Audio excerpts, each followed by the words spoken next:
Hello. Today lab is Module 2, Reaction of Continuous Beam from KNJ1231. Engineering Laboratory 1. Let's get started. The theory for this lab is a continuous beam is a structural element that spans more than two supports. It is statically indeterminate, which means the static equilibrium equations are not sufficient to solve for all unknown reactions. Additional compatibility methods, such as moment distribution method, are required for analysis. For two-span continuous beams under various, the structure has more than 3 unknown support reactions.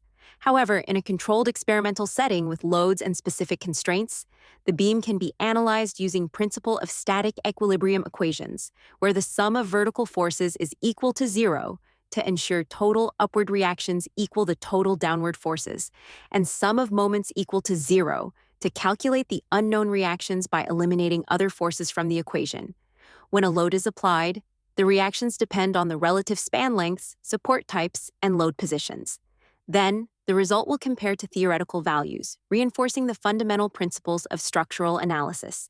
The apparatus used for this lab are support frame, 3 nose reaction support pier, 2 nose, load hangers, beam specimen, meter ruler, a set of weights, and digital indicator. The procedure for this lab are 1.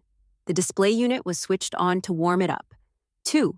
The reaction piers were clamped to the support frame using the plate and bolt supplied with the apparatus, maintaining a predetermined distance between the supports.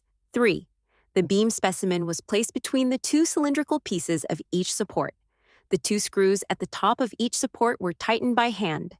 The load hanger was fixed to the position where the beam was to be loaded.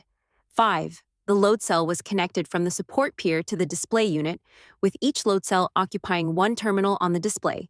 6. The initial reading for each channel was recorded, starting with channel 1. 7.